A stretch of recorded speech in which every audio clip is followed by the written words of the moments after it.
All right, everyone, we are live here at Vivaah Weddings live session. I really thank all of you for being here with us this afternoon from different parts of the world. We have a lot of viewers that have tuned in.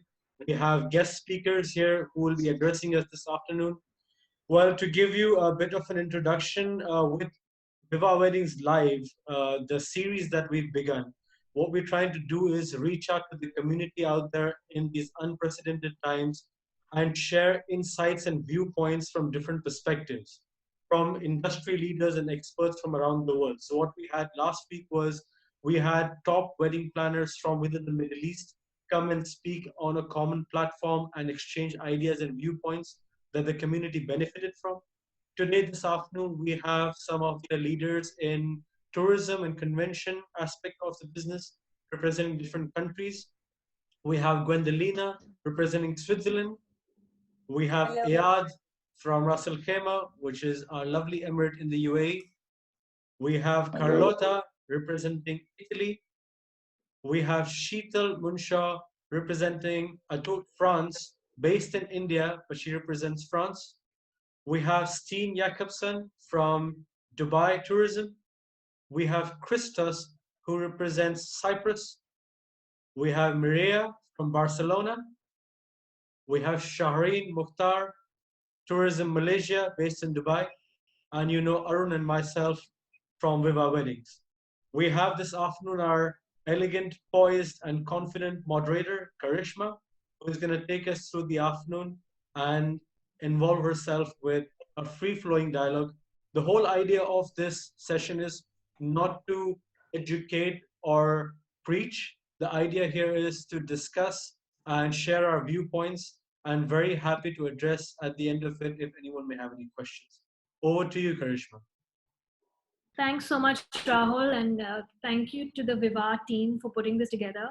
I think at these times we value one another's insights and expertise the most because we're all looking for ways to innovate.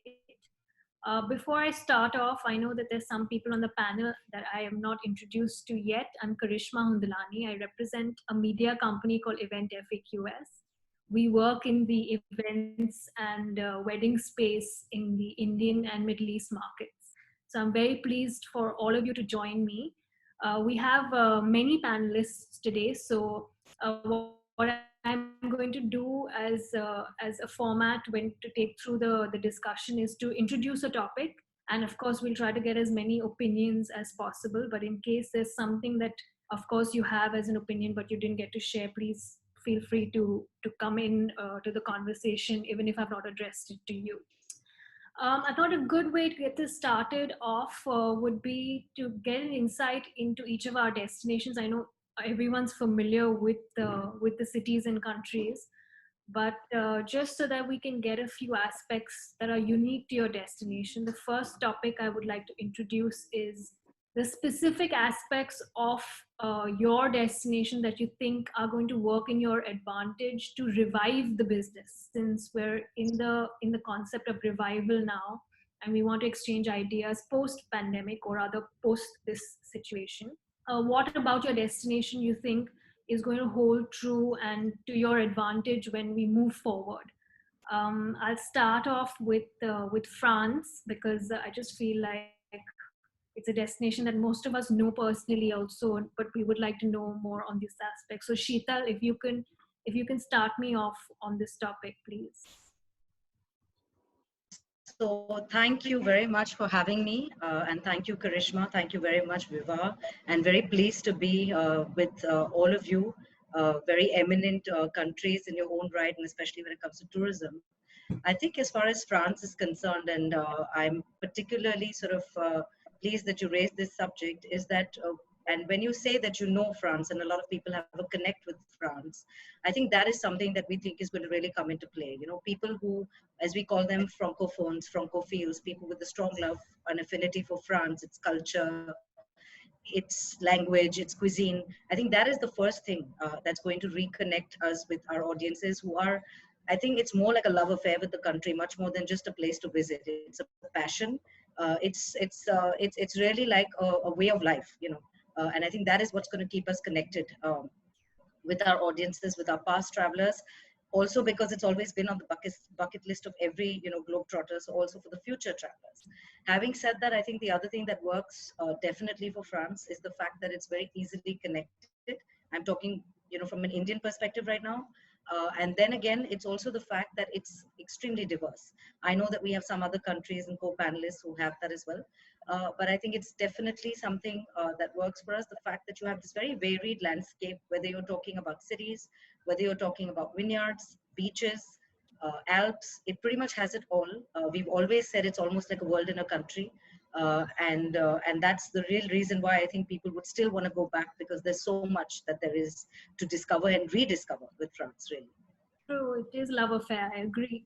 Gwendolina, is that true for Switzerland as well? What do you think the qualities of the destination, or what would you have to really put on the forefront to really revive this business?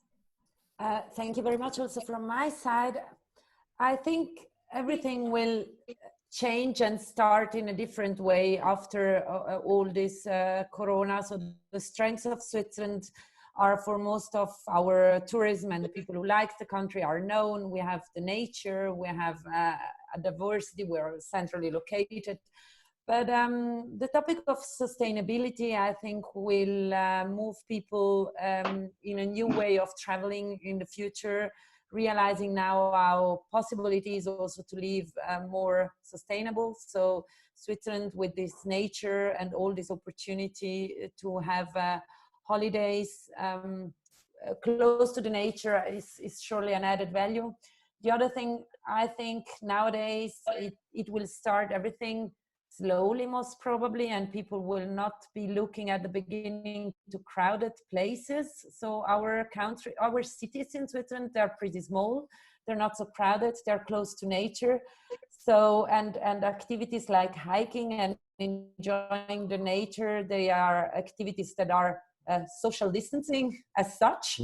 So if you travel to Switzerland with your family and you just enjoy the mountain, you will still keep this sort of distance that at the beginning, on a first start of the traveling, will be surely be in the head of the people for a long time.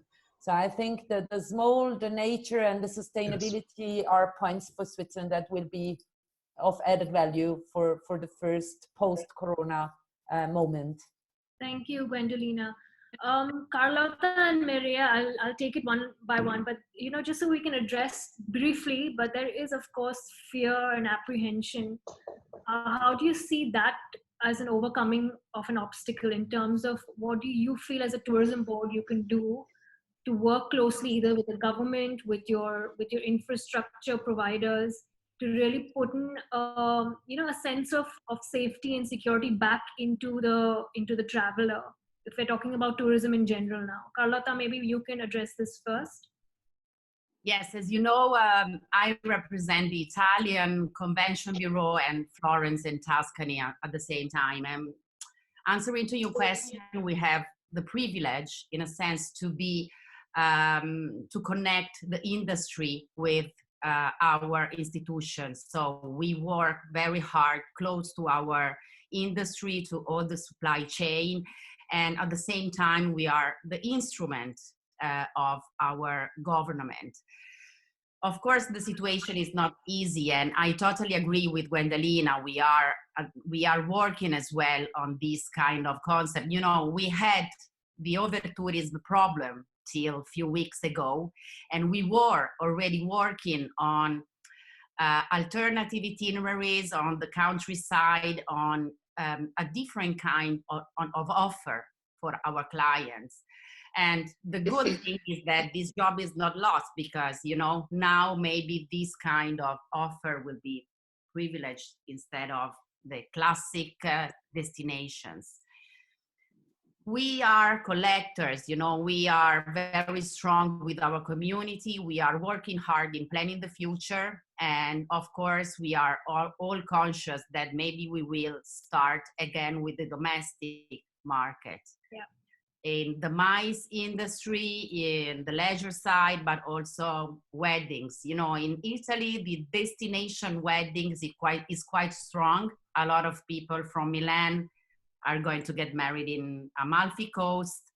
And so maybe at the very beginning, we will work on that aspect, because even if we are very centrally located in Europe, so it's quite easy to arrive in Italy, even by train or by car from other European countries. I think that the Europeans and in general the other markets will be slower and slow to come. So we will start for sure from domestic market, and we are already working on that.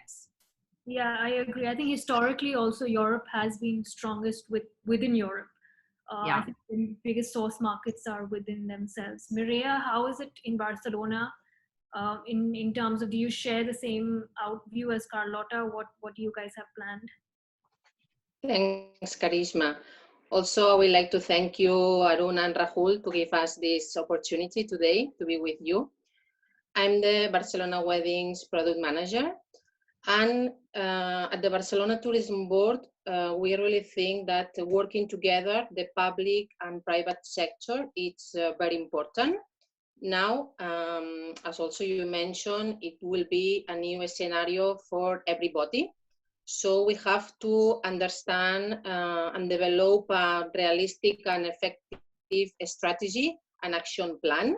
Also understand the evolution of the geographical markets, because this is a global pandemic, but it's affecting in different ways. So we have to understand the evolution of these geographical markets. Also, it's important to understand the impact of and recovery of the plan of the airlines, because the connections are very important. So we will need to understand how the airlines will recover this situation.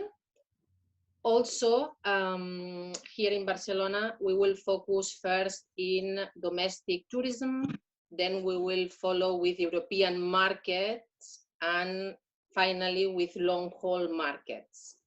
We understand that the new visitors and tourists that we will have after this crisis, they will really appreciate cleanliness, hygiene, and information. Probably now there will be new standards in terms of health, in restaurants, in hotels, in convention centers. So we have to follow all these steps on all these new measures, because we think that the protocols will be more strict from now on. And yes, more like that's all for the moment. Oh, that's an interesting, a couple of points have come up. One is, of course, the flight connections opening up. I'll come to the gentleman now, and also closer to home where Dubai is. Steen, if I can address to you the next question, because I did read something today about Emirates opening up, not opening up, but the flight between Dubai and Tunisia had this rapid testing for the virus, and I'm assuming that rapid testing or these new protocols of safety are going to be the first thing that allows for some movement amongst destinations. If you can give us a little vision into where you feel the revival will come from. I mean, what aspects, because Dubai is so dependent on tourism from outside. We can't say domestic tourism like the European destinations are saying. So what's your point of view? Thank you, Karishma, and thank you, Rahul and Arun, for putting this together. And I think we all appreciate the initiative that you are taking today. Thank you so much for inviting me to be part of it. I hope everyone who's attending today is doing well, and family, friends, and colleagues are staying safe and healthy through the times that we're in. I think from a sort of an overall travel point of view, it will be a while before we start seeing tourism pick back up. It will for sure start by, we will see in most parts of the world, it will be locally that we start traveling first, and regionally, and only in the third phase we will see international travel start picking up again. I think travel will also change, like we've seen in other crises in the past. Remember, when we think back to 9/11, that doesn't seem too long ago. how that put new protocols in place for security around traveling. I think we will see similar protocols that will be introduced after this crisis that we're in now. One example that we are seeing now is that here in Dubai, for those that are traveling outbound from Dubai now, Emirates, I think it's probably the first airline in the world has introduced that they are taking tests that gives a result within 10 minutes, whether you have the coronavirus or not. As some destinations around the world, they simply demand that now, if you are allowed to board a plane and travel somewhere, you need to be able to show a certificate saying that you do not have, you're not positive for the coronavirus. So things like that, sort of on-site immediate testing could be one of the things, or the new protocols that we will see, at least for a period of time. I think also to the point that was mentioned by some of the others on the panelists a little earlier, that we as travelers, we will probably start by gravitating towards those destinations where we feel there is a high level of safety and security, where the hygiene factors are high, where we know that that we aren't putting ourselves, our family, friends, colleagues, business partners in any sort of risk.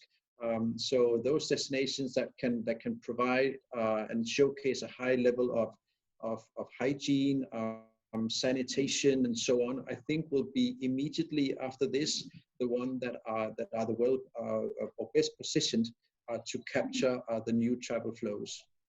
Yeah.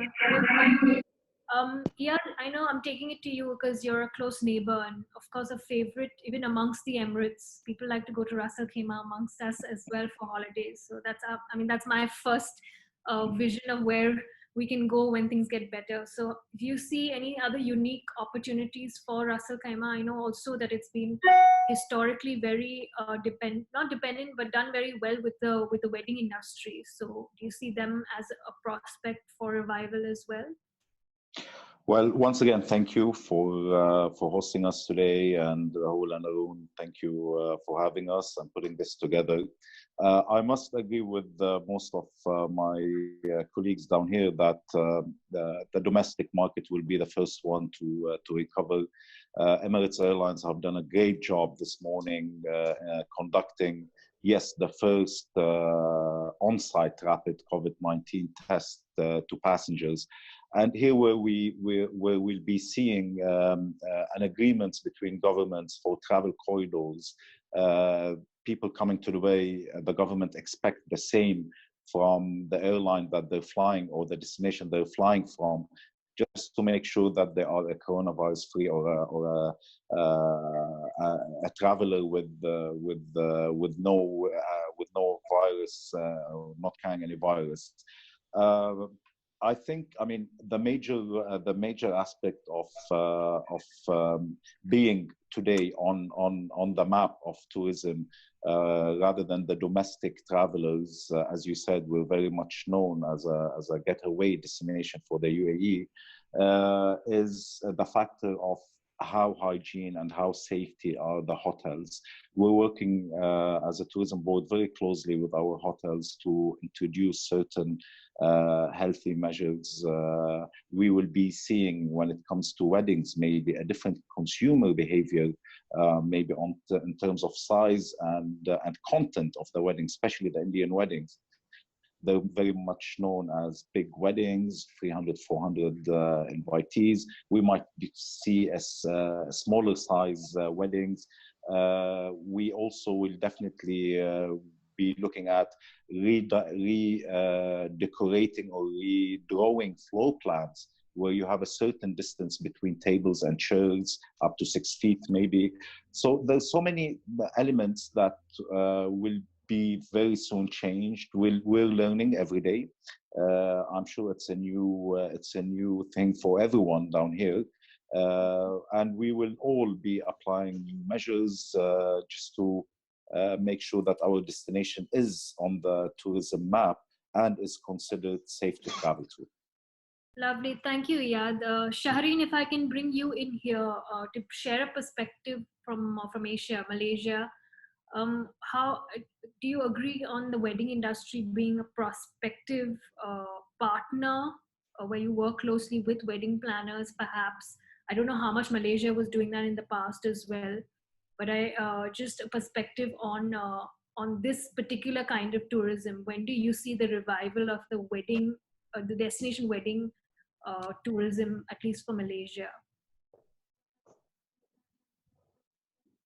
Shireen, your audio is off, so you'll have to. Okay, sorry. Yeah. Yeah, sorry about that. So basically, from Malaysia perspective, our major market for weddings is from India. We have 3 offices based in India. So basically, for GCC is more for honeymooners, but the prospect of weddings for the near future is a bit, a bit in the gray area, because the government is talking about banning of group gathering, big events, and they are talking about 6 to 12 months. So this is the thing, that the issue is that we have to face. If the vaccine is found, the issue is solved. So this is what like I will sum up. All the panelists is saying this is what McKinsey call as the next normal. So we have to adjust ourselves to this, and like people are now pushed to those people that never use online, because now they have to use online to purchase things, and so basically people are more active on social media. So we have to change our approach when we are pushing our products. And for Malaysia, we are a bit lucky, because more than 60% of our hotel guests is domestic. So the first thing that we be targeting is domestic tourism. Our government have already announced that after the post-COVID area, there'll be some tax deduction for those holiday in Malaysia. And then our major market for international is the Southeast Asia, ASEAN. So basically our major market is Singapore, Thailand. So they can do border crossing. So we are not worried if even the flight is not there. So it's border crossing. And even Brunei, they can go to Sabah and Sarawak. So this is the market that we are looking after. Domestic tourism will go to the our neighboring country, and next stage will be we're looking at our major markets as China, Korea, and Taiwan. That is, they are better in controlling the COVID-19 now. So this is the thing that currently we are looking at. Okay, thank you, Shireen. Christoph, sorry, I'm coming to you the last, but of course, Cyprus is different in so many ways. In the fact that close neighbors, I don't know, you'll have to tell me a little bit more. Also, the status of the wedding industry and how you were working with them previously, and perhaps what you see of it in the future. First of all, I would like to thank you. Thank you, Arun. Thank you, Rahul, for putting this meeting together with the colleagues from different countries. We have to be realistic, and we are realistic in Cyprus. First of all, Cyprus is an island. Yes. We're not we don't have the measure, the amount of tourists as the other countries. And we have to be realistic. Realistic in what way? That the fear will be there. The pandemic is not going to go away, as the scientists say. So we have to wait for the vaccine. So the fear will make people to consider, to think twice, 3 times, 4 times before they plan for their next vacation. And those who will, they will want to avoid the crowded places, as my colleagues said before. Of course, we are aiming in the domestic tourism here in Cyprus, because we know that Cypriots will not want to travel in the near future until the vaccine is found, until the measures, the right measures are going to be taken. But we believe that as far as weddings is concerned, we cannot kill dreams. The dreams are not being killed. People will continue implementing their dream destination events. People will, in less crowded places, smaller groups, but they will want to travel to perform their weddings or have their honeymoons. Cyprus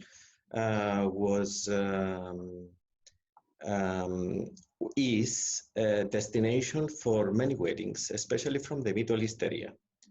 And we believe that we will continue to have this advantage, not next month, not in June, but maybe coming from this coming September and on. So, sorry.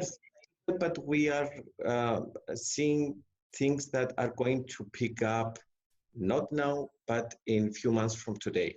Yes. September is actually an indicative month that a lot of Indian wedding planners have mentioned to me as well.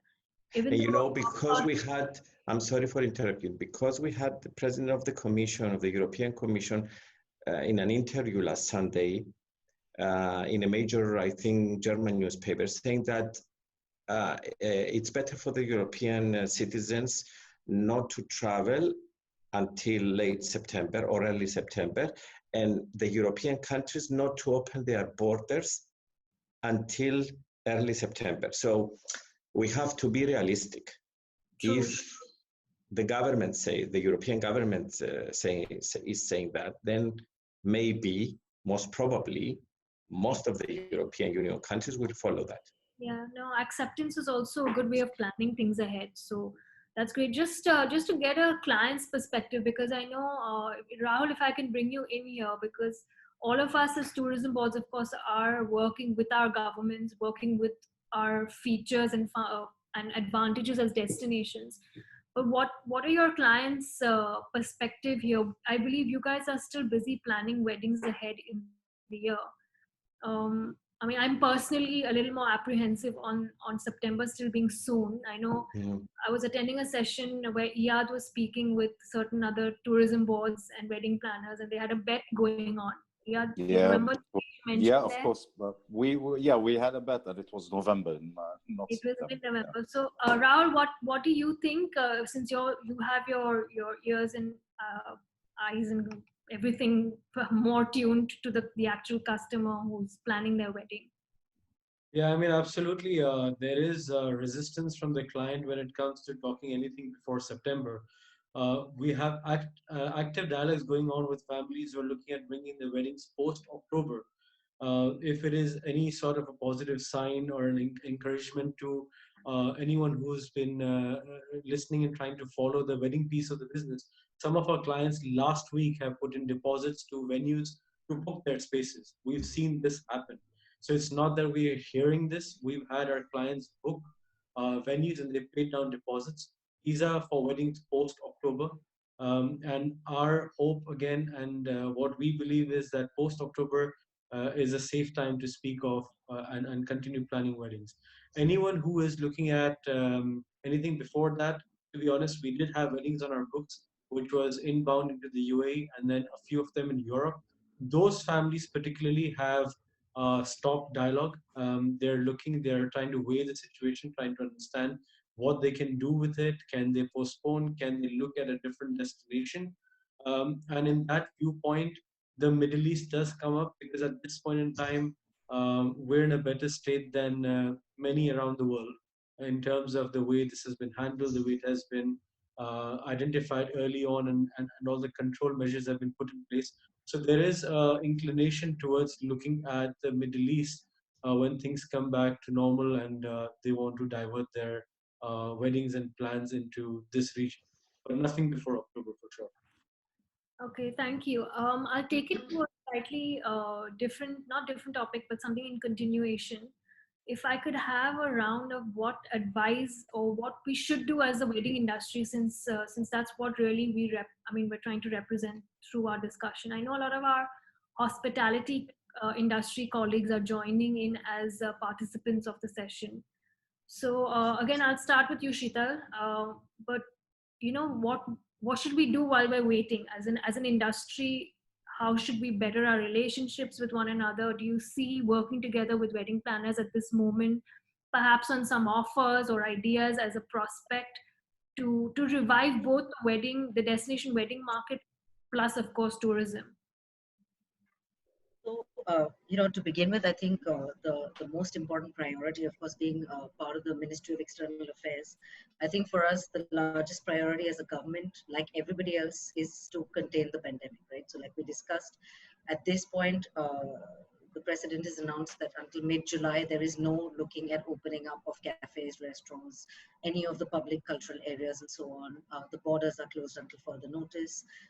So all of that is a reality the way it stands, and I think the biggest priority will be given, like we discussed, to two things. I think one is the security and the hygiene standards to ensure that the citizens of the country are protected and those who come in are protected as well. I think this is taken extremely seriously because, as France being one of the largest footfalls in the world, as you all know, it is critical, to find that balance.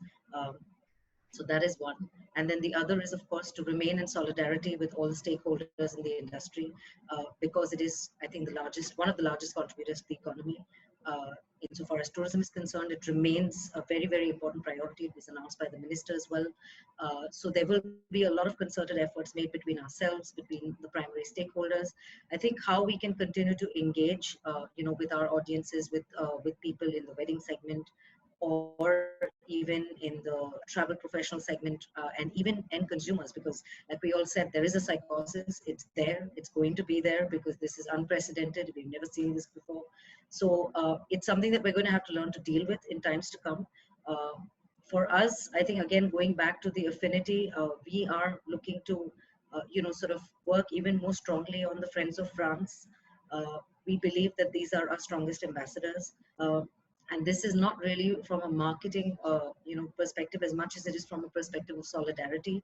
People who have a love and a passion for a particular country or destination, and how we can also eventually work with them today in terms of reminiscing and reviving memories of the good times we spent in that country, and tomorrow, when things get safer, when we're more confident, to receive them in the right conditions, to ensure that they are in safety, security, and going to places where they feel at ease, for them to actually be the ones who speak on our behalf and who convey the message of the fact that they are in that destination today, and for them to really be the influencers to reach out to people and talk about how they feel about traveling again. So I think that's really the approach we're looking at in terms of actually looking at going to remote places. Yes, I think France had almost reached a situation of over-tourism, or sur-tourism as we call it, in certain areas. And this is, I think, something that most destinations face today. We came up with a strategy almost 5 years ago, which was about hallmark brands. And the whole idea behind that was to say that we should be able to now spread tourism to places where you don't necessarily see tourists. And this is not just, again, a measure for economy, but it's a measure from a larger perspective, which is that, of course, of slow tourism, which I think is now sustainability, slow travel. This is definitely something that's been on everybody's minds for the last several years. And it's definitely now going to I think the pace is going to get a lot more accelerated in terms of achieving slow tourism, definitely. Yeah, it's actually a situation where we can see it as a possibility, slow tourism and sustainability. Gwendolina, how are you making good of this extra time that we've achieved for ourselves? We at Switzerland Tourism started the promotion of Switzerland for weddings just a few years ago, so we're not as far as my colleague from. We see now this as a difficult situation, but an opportunity on the other hand. Switzerland having more smaller venues and being ideal for smaller weddings. I think if the trend is really then coming up of having also smaller weddings, we have plenty of opportunity and things that can be done. On the other side, I need to say that our hotel, but I think it will be also most of the country, our hotel and venues have been very, very cooperative with the couples that were planning their wedding in summertime, giving them the chance to move the wedding to next year to the same condition and really being open, which is a nice sign of cooperation and of willingness to having the people back as soon as the situation will get better. And for Switzerland, we also see the chance as the weddings are coming and being postponed to next year, or better to after October. Winter weddings are getting a trend as well for couples, and Switzerland offering the mountains and the snow. It's something new, unexpected, different that couple might look at. So it's something we are willing to promote. We are working as Switzerland Tourism for all our campaign on the slogan of Dream Now and Travel Later. So we try really to give inspiration to the people to keep on dreaming. And then of course the point is also every country will have a different moment when they will be ready to travel again. So the problem in destination wedding is that most of the time if you do a destination wedding, you have your guests coming from so many different countries. So finding the right moment when all the people from all this country will be able to travel, it's most probably of next year. So that's why for the couple that were dreaming of their wedding this summer, we are also motivating and communicating about why not having an allotment this year. So to at least have something in the year they have chosen. So in the moment they really wanted to get married. So to have something that maybe they choose the date because of something special, so that they still keep this date as a special moment, even if they have to move the big party to next year. Yeah, that's nice. That's nice. At least creating some new ideas in people's minds. Carlotta, I know that the Italian Convention Bureau works so closely with partners. How are you all keeping the morale up? I keep thinking of, I mean, not just us in the tourism business. Again, we work so closely with the hospitality and the hotel business, and I know that it's completely different for them now. So are you using this as an opportunity to kind of revisit some aspects just to stay connected? Yes, of course, we are every day really connected. We are also using this time for trainings because, as you know, in Italy, we have a lot of company and very small companies in our supply chain. So we are using this time to train and to communicate. But let me say that we have particularly worked on flexibility on contracts, and we have worked hard in postponing the event. We have just done a survey. We are working on results in these days, so then I will be happy to share. And at the moment, most of weddings have been postponed and not canceled. So we have worked a lot, as Gwendalina said, on cancellation policy and deposits.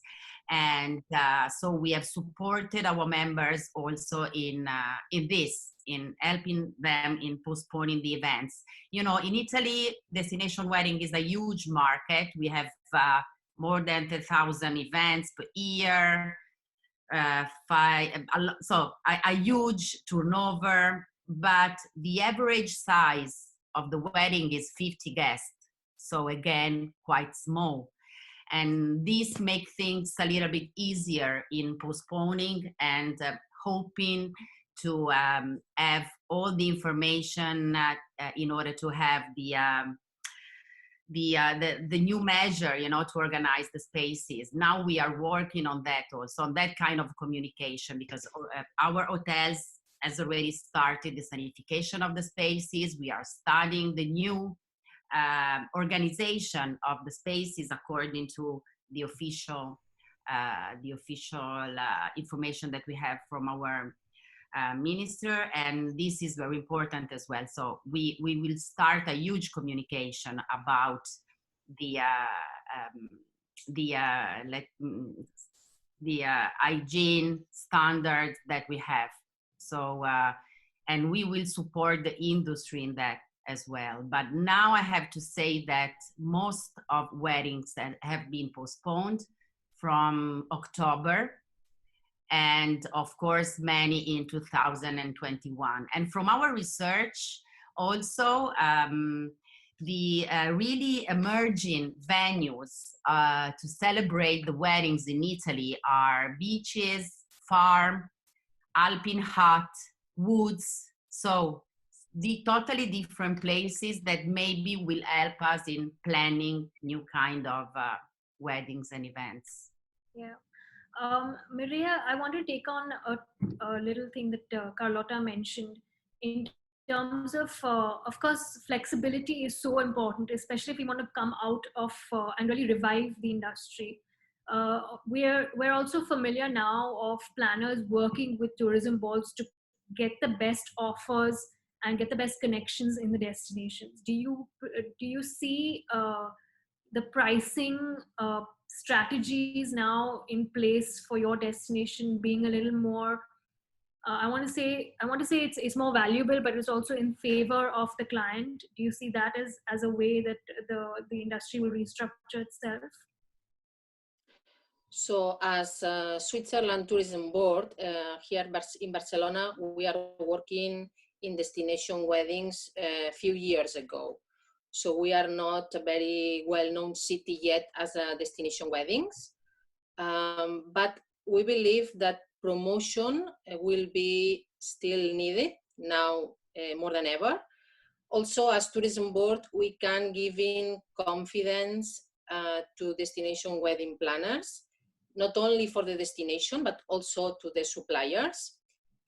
And I think instead of price, the most important thing will be the healthcare system.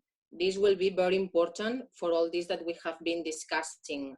So also slow tourism, sustainability will be very important. Barcelona, it's not a huge city. We have natural borders. We have the Mediterranean Sea, we have the mountains and the rivers. So it's a not huge city.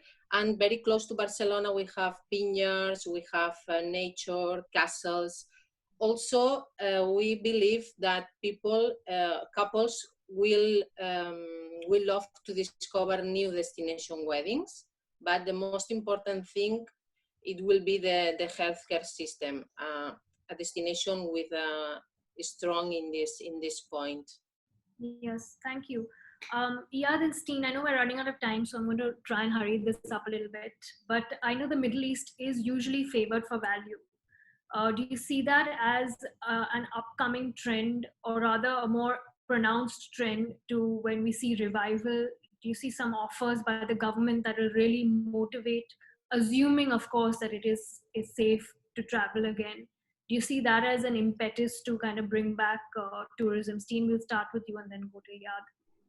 Yeah, thank you, Karishma. I'm sure we will see from a lot of destinations around the world, not only in the Middle East, but there will be a lot of incentives being provided out there to drive tourism back in. We will see that happens within meetings and conferences and exhibitions. We'll most likely see it also when it comes to events like weddings and other celebrations, because there are huge industries across cities around the world that needs to get back and have guests coming in.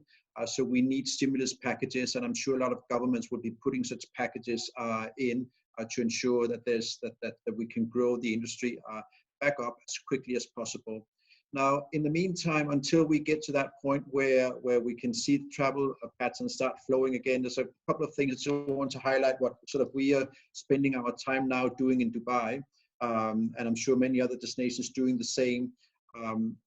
One, I think, is in particular in this time we're in now, more than ever, it's super important to maintain the relationships that you have with your stakeholders, with your industry, with event and wedding planners around the world. So that's what we're trying to do, maintain these relationships, expand the relationships, and most importantly through that is to inform about all the things that we're doing and that's happening in respective destinations. I think now people are hungry and craving this information, so that's the most important thing that we as destinations and tourism boards that we can provide.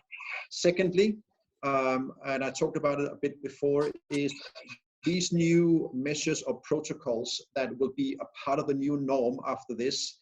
We need to prepare these, we need to put them in place, we need to test them. And I think those destinations that are able to put these protocols in place and show and demonstrate that they are safe destinations, they will be positioning themselves ahead of the curve once things coming back. And then lastly, and the thing that we're looking at right now is that revisits our strategy for the wedding segments. We recognize this in Dubai as a huge and important part of the tourism mix. We want to make sure that we are well positioned to when the market starts coming back. So that's what we're doing now. We are revisiting our strategy, making sure that we include local partners and stakeholders in that to ensure that we can fire on all cylinders once the time is right for that. That's a great strategy. Yeah, can you add from Russell Kema what you all have planned? Well, yeah, I mean, we were as busy as everyone was the last couple of weeks. We have launched our stimulus package to support all the hospitality and tourism establishments within Ras Al Khaimah to survive, this difficult time. We want to make sure that when business is back, everyone is ready. We want hotels to keep their employees as on the payroll to be always there. As soon as the market is bounced back or recovered, we do not have to go for recruitment and start doing those trainings. We're trying to avoid as much as possible. We're there to support, of course, all the stakeholders and the establishments down here. Going back to, competition will be there for sure. Everyone is hungry for business. In the UAE here, we all work closely, all authorities work closely together under the Minister of Economy. We meet on a weekly basis. We share our strategies. But I think, what would client look at more than, trying to renegotiate prices? They'll be looking at the certain protocols that will be introduced, what Steen just mentioned earlier. This is the highlight. This is what they will be taking into consideration rather than, renegotiating previous deals or prices. The better protocols we introduce, healthy and hygiene protocols, of course, the better you are or this will play a major role in choosing or selecting the destination that they'll be looking at. Yeah, no, I just realized it might become an advantage where you have the protocols and then you can charge a premium. Because well, look, I mean, we're very much lucky here. I mean, Ras Al Khaimah is less crowded than other Emirates in UAE. So this plays, of course, for, I'm sure Steen doesn't like this, but it's, I love Ras Al Khaimah. I love it. we love Dubai as well, that. But, this is what the consumer behavior, I mean, this is what we're building our strategy on, is the consumer behavior nowadays. What are they looking at? They want less crowded areas, less crowded hotels. Even our hotels, I mean, part of our strategy is to run those hotels on a maximum 60% occupancy. We have big hotels down here, I mean, 700 plus rooms, 600 plus rooms. They can't run on a high occupancy. They have to start introducing certain measures where they only operate on a certain occupancy. Even the restaurants, they should, breakfast areas should be maybe split into 3 or 4 venues. So many things that will be changed. And the best way you show your destination how safe and hygiene it is, the more business you'll be grabbing. Yes. Great. Shireen, is that the case with Malaysia as well? Yes. Are you also equipping yourself in this manner? Yeah, because I think the thing that we have to win is our customer perception, because it's their perception of the country, whether they follow the protocols and what is whether they are transparent while dealing with COVID-19. This is important for them to consider. So if they think the country is transparent and follow strictly WHO protocol, so this is the country that the people will choose and they are confident in this country. And for us, basically, we follow strictly WHO protocols, and basically our, like people that is recovery case in Malaysia is 40% of the cases. So it's one of the highest in the world. So this is our plus point for us. And the other thing is that we always push beyond Kuala Lumpur. So the top 3 destination for our wedding is basically Penang, Langkawi, and Sabah. So basically, the state tourism board is very active in terms of giving incentive and all. So they are less crowded than Kuala Lumpur, and this is the destination that we are pushing, and we'll add new destination for the future. So for currently, the last month, our government have a lot of these type of meetings with the partners to get the feedback from the stakeholders for the government to give incentive for the Malaysian Association of Hotels, and then Malaysian Association of Travel Agents, and these even the event organizers. This is what our government have done, and then how much our government has subsidized the salary of the staff so that they will not be out of job. So this is what our government is doing now. Thank you. Lovely. Thank you, Shireen. I think the point of transparency and trust is so important now, especially when you're working with the extended stakeholders. Again, I'm just going to bring Vivaah team in. Arun, I know you guys really work closely with tourism boards, convention bureaus when you're planning destination weddings, because you'll have always seen the advantage of that information and how you can take it back to your client to win their confidence. So do you see that as even more important now to get us all back into this whole destination wedding prospects? Absolutely. I mean, we've for the last few years, our main target has been, when we explore new destinations, has been not to just go within the destination and start exploring, but step one is to get to know the tourism board, to understand the country, to meet the right stakeholders, that ones that are recommended by the tourism board, and then get the wholesome feel of the country, get to know the right venues, and then go back to the client with full information. And then that is exactly what builds the trust, like you said. It builds in the confidence with the client. And base level stands by nature. We're explorers as people, and we love to travel. So going back to what the others were saying, I personally don't think the travel, at least the perception or the situation when it comes to people having second thoughts to travel will stop. People will love to travel. People will want to do destination weddings, like Rahul initially brought up. It's been quite surprising. I mean, it's surprising, but we're happy about it. We've signed up close to 6 weddings in the last, I think, 14 to 15 days. And we've been constantly been in touch with them through Zoom calls, through Microsoft Teams. And we're also on the same lines in touch with not only our local tourism boards with Dubai, Abu Dhabi, Ras Al Khaimah, Ajman, and also within the region with Bahrain, Oman, Kuwait, and Saudi Arabia, but also around the world to see how we can help them as wedding planners, how we can do our bit as stakeholders within the industry to advise, to step up. And that's exactly why this whole Vivaah Weddings Live session was also brought up. This is purely to give back. This is purely to see how we can share information, work with each other to get the right steps going. Yeah, I agree, Arun. I think feedback is so important, especially from the customers themselves. So thanks once again. Christos, we're going to end with you. I have a lot of questions coming up on the chat, but they're very personal to per panelist. So I'm going to help you all connect later on. But Christos, just to end on a slightly more encouraging note in terms of, do you see wedding planners as an ambassador group for your destination in the future?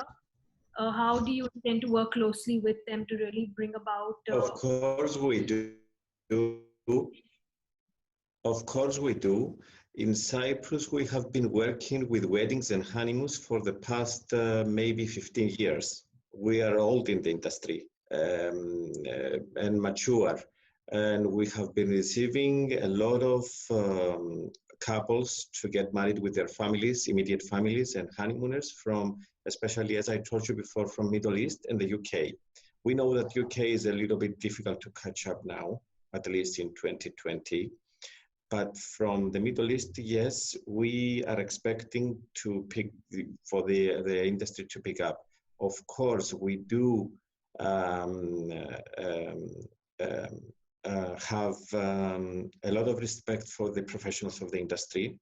And as a matter of fact, like a month or two before the pandemic, before the crisis began, we were planning at the Deputy Ministry of Tourism to organize a big event with wedding planners from the region to bring them to Cyprus and organize various events, not just for familiarization purposes, but to create something more than a familiarization trip.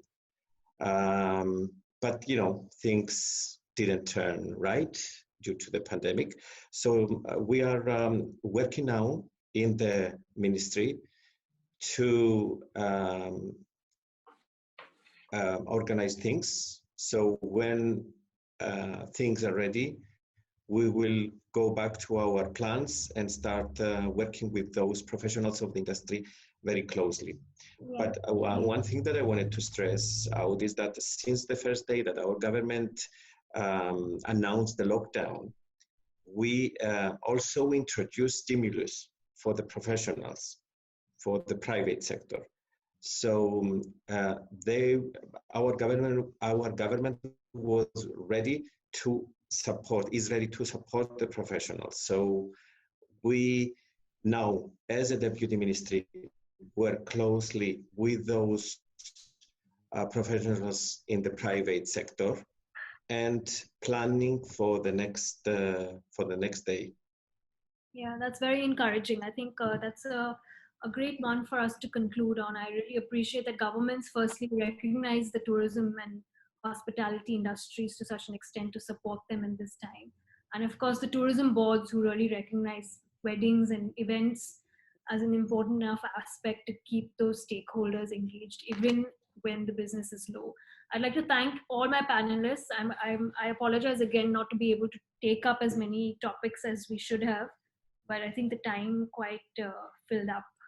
Thank you once again for sharing so openly, and thank you for being here, everyone. Thank you. Thank you, Arun. Pleasure. Thank you. You're welcome. Thank you very much. Thank you so much. If you let me, Karishma, I would like to add that also strategic alliances between tourism boards in this moment now should be important. Yes. Because supporting each other, it's important, and I think this is a great initiative, and also working together, it will be better.